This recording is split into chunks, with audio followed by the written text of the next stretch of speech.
보라, 내가 새 일을 행하리니 이제 나타낼 것이라. 아멘. 사랑하는 하나님 아버지, 오늘도 거룩한 주일 아침을 또 말씀을 대하며 주께 기도하며 시작하게 하시니 감사합니다.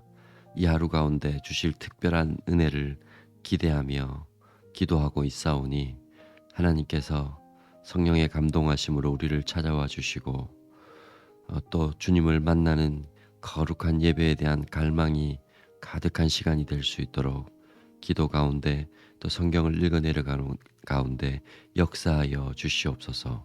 예수님 이름으로 기도드립니다. 아멘.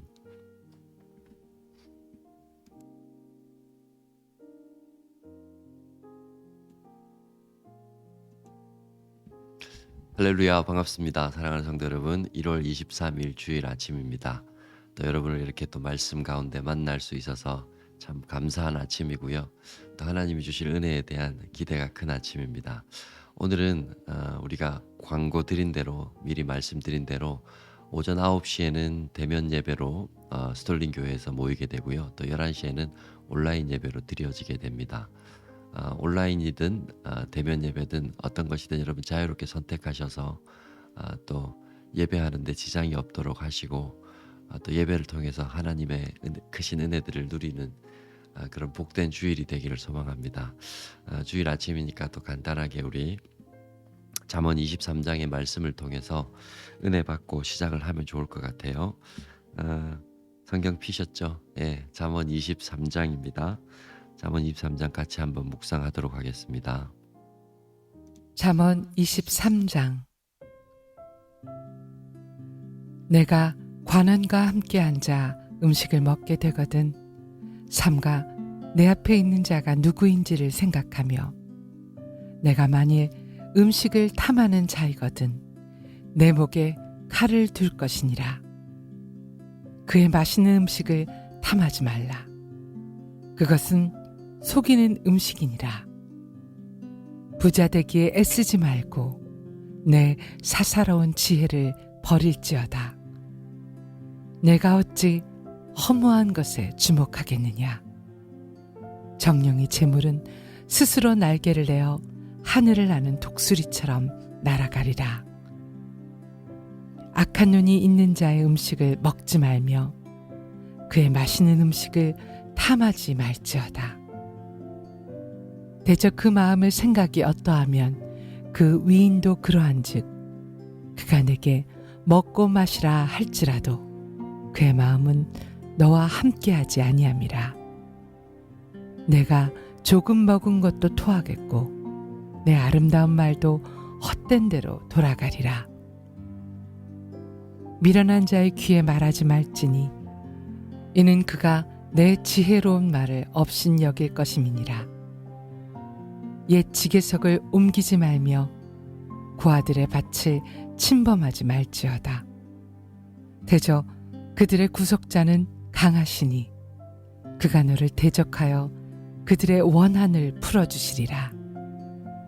훈계에 착심하며 지식의 말씀에 귀를 기울이라. 아이를 훈계하지 아니하려고 하지 말라. 채찍으로 그를 때릴지라도 그가 죽지 아니하리라.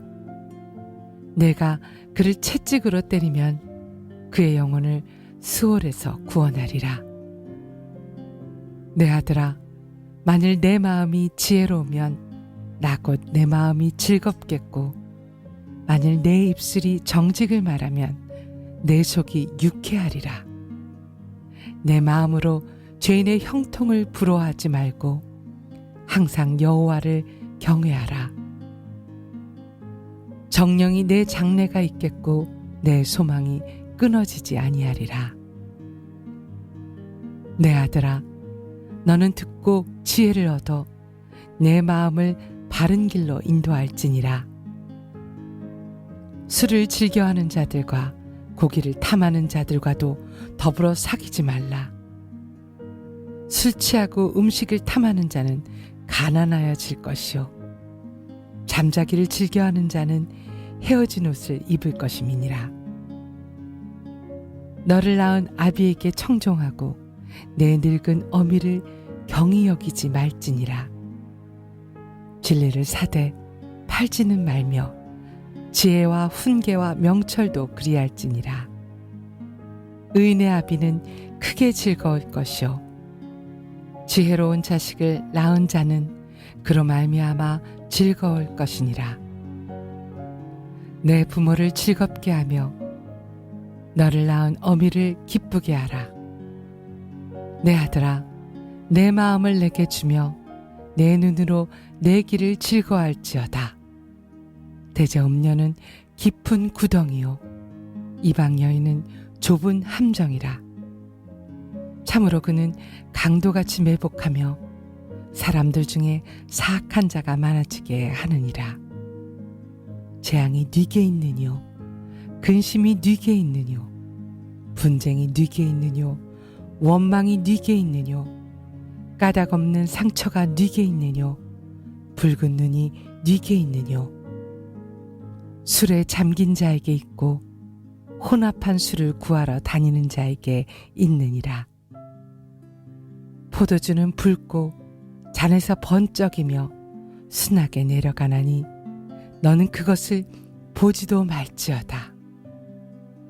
그것이 마침내 뱀같이 물 것이요 독사같이 쏠 것이며 또 내 눈에는 괴이한 것이 보일 것이요 내 마음에는 구부러진 말을 할 것이며 너는 바다 가운데 누운 자 같을 것이요 돛대 위에 누운 자 같을 것이며 내가 스스로 말하기를 사람이 나를 때려도 나는 아프지 아니하고 나를 상하게 하여도 내게 감각이 없도다. 내가 언제나 깰까 다시 술을 찾겠다 하리라.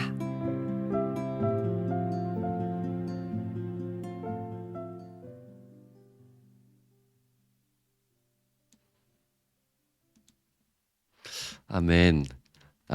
23장 잘 읽으셨죠? 예. 이 23장은 먹는 음식에 관해서 얘기를 하면서 출발을 합니다. 23장 1절 보면 내가 관원과 함께 앉아 음식을 먹게 되거든 삼가 내 앞에 있는 자가 누구인지를 생각하며 이렇게 하면서 음식을 탐하는 자이거든 목에 칼을 둘 것이라 이러면서 마치 음식을 먹는 일을 금하는 것처럼 음식을 탐하는 일을 금하는 것처럼 시작을 하는데 사실 이거는 음식에 관한 얘기라기보다는 누구와 함께 교제를 하는가에 대한 얘기입니다. 그리고 끝도 보면 이제 술 먹는 얘기 하잖아요. 35절 보면 언제나 깰까 다시 술을 찾겠다 하리라 그러면서 술 먹는 일에 대해서 경계를 하는 그런 이야기가 나옵니다. 물론 어떤 음식을 먹고 또 음식을 탐하는 일에 대해서 경계를 하는 것과 술을 먹는 일에 대해서 경계를 하는 것이 포함되어 있지만 누구와 함께 교제를 하는가에 대한 포커스가 더 있다고 보시면 됩니다. 우리가 음식 마음에 들지 않는 사람하고 음식 잘 먹지 않잖아요. 마음이 맞는 사람과 음식을 먹잖아요. 그래서 음식이 맛있다 맛이 없다를 음식의 진로도 결정하지만 누구와 함께 먹느냐가 중요한 거잖아요. 그래서 음식의 이 문화라는 게 1차적으로는 음식의 맛에 있지만 사실은 분위기라든지 누구와 함께 있는가에 대해서 많은 결정들이 이루어지거든요. 이 음식 먹는 교제라 문화라는 것 자체가. 그래서 오늘 이 잠언의 전반적인 말씀 안에 나와 있는 음식을 탐하지 말라, 술을 먹지 말라라고 얘기하는 것은 그 자체에 대한 경계보다 더 포커스가 있어야 될 게 누구랑 교제하는가, 내가 어떤 사람과 교제를 하고 있는가에 대한 얘기로 또 이렇게 보시면 우리가 같이 식사를 나누고 함께 교제하는 사람들이 어떤 사람들인가, 그리고 그 식사와 이런 음식을 나누면서 하는 대화가 어떤 질감을 가지고 있는 대화인가, 그냥 의미 없는 가십거리들을 쏟아내는 그런 자리인가, 아니면 식사를 나누며 음식을 나누며 정말 하나님의 은혜를 나누는 자리인가, 참된 지혜를 나누는 자리인가, 이것저것 있는 거 자랑하고 없는 거 비교해가며 열등감에 빠지는 자리인가, 아니면 하나님의 은혜를 나누는 자리인가, 이런 것들을 우리가 생각해보는 지혜가 필요하다. 그런 말씀에 조금 더 무게감을 두고 읽어 내려가면 좋을 것 같다는 생각이 들고 4절에 보면 부자 되기에 애쓰지 말고 내 사사로운 지혜를 버릴지니라 이러면서 사사로운 지혜라는 얘기를 하고 있습니다. 여기서 말하는 지혜는 호크 말하는 이 하나님이 주시는 지혜, 하나님의 말씀으로 인하여 하나님으로부터 듣는 지혜 이런 지혜가 아닙니다. 그냥 단순한 인간의 판단력이나 이해력 이런 것을 얘기합니다. 그래서 그 사사로운 지혜를 버리라라고 얘기하는 것은 하나님의 말씀으로 인하여 주어지는 그런 참된 지혜가 아닌 인간적인 판단에서 비판하고 평가하고 이렇게 가위질하고 저울질하고 하는 그런 사사로운 지혜는 우리가 버리고 할 수 있으면 하나님의 크고 넓은 지혜 안에서 하나님의 시각으로 볼 수 있는 그런 지혜를 가져라. 이게 또 잠언이 주는 그런 지혜와 또 은혜인 것 같습니다. 그리고 5절에 보시면 내가 어찌 허무한 것에 주목하겠느냐 정령이 재물은 스스로 날개를 내어 하늘을 나는 독수리처럼 날아가리라. 재물을 탐하지 말라, 재물을 구하지 말라 이런 얘기라기보다는 하나님이 주시는 재물을 우리가 붙들어야지 재물은 하나님으로부터 주어지는 것이라는 이 관점, 믿음이 있어야지 내가 스스로 재물을 탐하거나 재물의 욕심을 가지면 그것이 독수리처럼 날아갈 때가 있다라는 것이죠. 그래서 하나님이 주신 영구한 재물, 흔들리지 않는 재물을 우리가 사모해야 된다. 그래서 부자 되기에 애쓰기보다는 하나님이 주시는 복을 누릴 수 있는 사람이 되어야 된다는 것이죠. 오늘은 죄인의 형통을 부러워하지 말라라는 제목으로 우리가 17절, 18절 말씀을 그냥 포커스해서 잠시 묵상하고 또 오늘 기도하도록 하겠습니다. 한번 읽어볼까요? 내 마음으로 죄인의 형통을 부러워하지 말고 항상 여호와를 경외하라. 18절입니다. 정령이 내 장래가 있겠고 내 소망이 끊어지지 아니하리라. 아멘. 보시면 마음으로 죄인의 형통을 부러워하지 말고 여호와를 항상 always 경외하라. 이렇게 얘기를 하고 있고 정령이 내 장래가 그것이 내 장래가 있겠고 미래가 있단 말이죠. 소망이 끊어지지 아니한다라고 얘기를 하고 있는데 죄인의 형통 이게 뭘까요? 악인의 형통. 성경에서는 악인의 형통을 딱 한마디로 요약하면 하나님께서 그냥 버려두시는 겁니다. 그것이 악한데도 불구하고 죄인데도 불구하고 제재가 가해지지 않고 브레이크가 걸리지 않는 거죠. 그래서 스스로 망하는 길을 악인의 형통의 길이라고 그럽니다. 그런데 우리의 어떤 인간적인 시각으로 보면 그게 부러울 때가 있어요. 분명히 나쁜 짓을 하는데도 불구하고 벌을 받지 않고 분명히 나쁜 짓을 하는데도 불구하고 그 나쁜 짓을 통해서 부를 획득하고 정말 인간적인 도리로 따져보면 옳지 않은데도 불구하고 그 삶의 길이 그냥 순적하게 잘 지나가는 것 같고 그런 것이 이제 죄인의 형통, 악인의 형통인데 그게 부러워 보일 때가 있습니다. 그런데 하나님께서는 그거를 마음으로도 부러워하지 말라고 합니다. 왜 그런가? 여러분 죄인의 형통, 악인의 형통은 어디까지냐면 딱 죽음까지입니다. 아무리 그것이 길고 장구해 보여도 그것이 끊어지지 않을 것 같아 보여도 딱 죽음까지입니다. 제 말 이해하시죠? 네. 그것이 우리가 권선징악이라고 그래서 악한 것들이 살아있는 시간 동안에서도 드러나고 징계를 받을 경우도 있고 그런 경우도 있지만 끝까지 형통해 보이는 악인들이 있을 수 있거든요.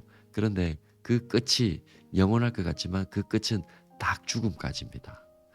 죽음이 오는 순간 그는 그 죽음이라는 그걸 피할 수도 없고요. 그 죽음 이후에 있을 진짜 심판에 대해서는 피할 기회조차도 없는 것이죠. 그래서 악인의 형통은 하나님이 간과하신다라는 표현을 쓰는데 버려두시는 거예요. 이 악인의 형통입니다. 부러워할 이유가 없는 겁니다. 그래서 오늘 본문에 악인의 형통을 마음으로도 죄인의 형통을 부러워하지 말고 항상 여호와를 기억하라, 경외하라. 기억이 아니라 경외죠.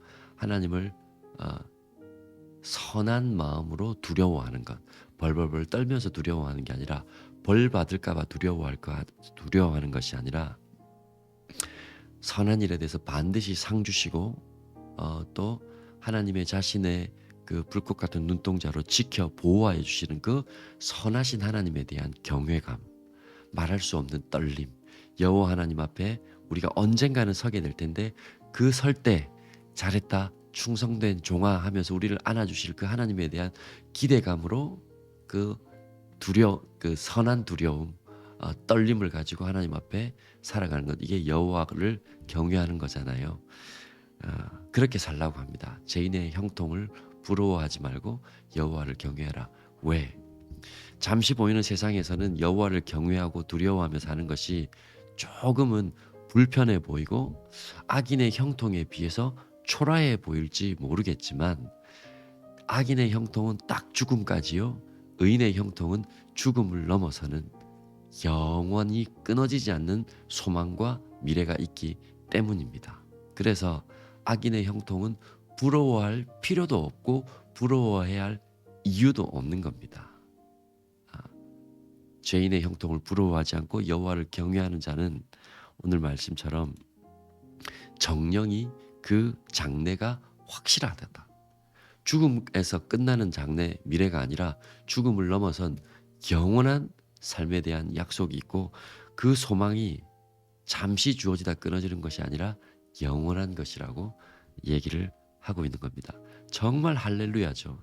영원이라는 시간에 비유하면 우리가 살아있는 70년, 80년, 앞으로는 100세 시대라고 얘기를 하고 100세까지 살 가능성이 70%, 80%가 된다고 그러는데 우리 세대가 그렇게 놓고 보면 정말 긴 것 같지만 여러분 영원이라는 시간을 이야기하고 100년이라는 시간을 얘기하면 점에 불과한 시간입니다. 100년 중에 10년도 굉장히 짧게 느껴지잖아요.